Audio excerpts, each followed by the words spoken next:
কাল থেকে রাজ্যে শুরু হচ্ছে জনগণনা।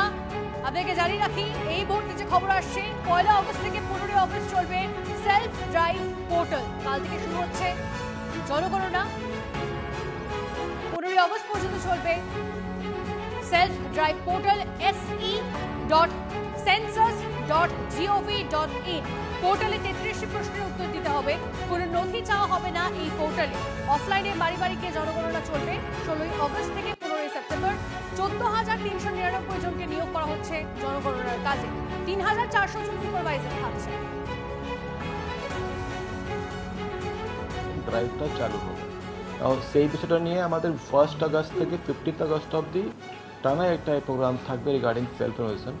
নাও এই বিষয়টা নিয়ে কী রয়েছে, বেসিক্যালি যে কোনো লোক, ঠিক আছে, নিজের অলরেডি যে আগে যেটা হতো, ঠিক আছে, যে আমরা বাড়ি বাড়ি গিয়ে যেটা জনগণনা করতাম, সেই ক্ষেত্রে জাস্ট একটা এবার ইমপ্রুভমেন্ট করা হয়েছে কি যে কোনো লোক নিজেকে একটা সেলফ এনুমারেট করতে পারে।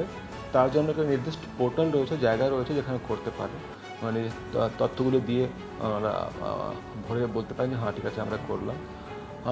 সেই ক্ষেত্রে অবশ্যই একটা হাউস টু হাউস যখন ভিজিট থাকবে আপনার লিমিটেড, তখন একটা আবার একটা ভেরিফাই করে একটা কনফার্ম করা হবে। ইটস নট দ্যাট কি ঠিক আছে সেটাই একটা ফাইনাল বিষয় রয়েছে।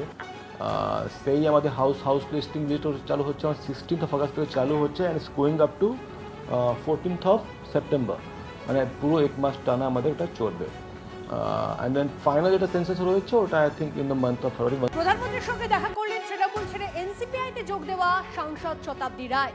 এনডিএ বৈঠকে যোগ দিলেও এখনো স্পিকারের বৈধতা পায়নি এনসিপিআই। এর আগে লোকসভায় এনসিপিআই দলনেতা সুদীপ বন্দ্যোপাধ্যায়ও দেখা করেন প্রধানমন্ত্রীর সঙ্গে।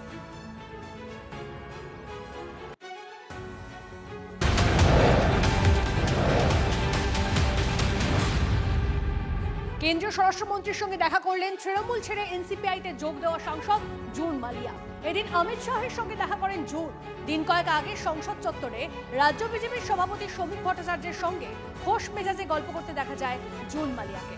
20 বছর পর কলকাতায় সাহিত্যিক তসলিমা নাসরিন। আগামীকাল রবীন্দ্র সদনে বই প্রকাশ অনুষ্ঠান। প্রকাশিত হবে তসলিমা নাসরিন আত্মজীবনী সমগ্র। দীর্ঘদিন নির্বাসিত ছিলেন বাংলাদেশি লেখিকা। তার একটি বইকে কেন্দ্র করে বিক্ষোভ, অশান্তি। 2007 সালে কলকাতা ছাড়তে বাধ্য হন লেখিকা। বই বিতর্কে 1994 সালে বাংলাদেশ ছাড়তে হয় তসলিমাকে।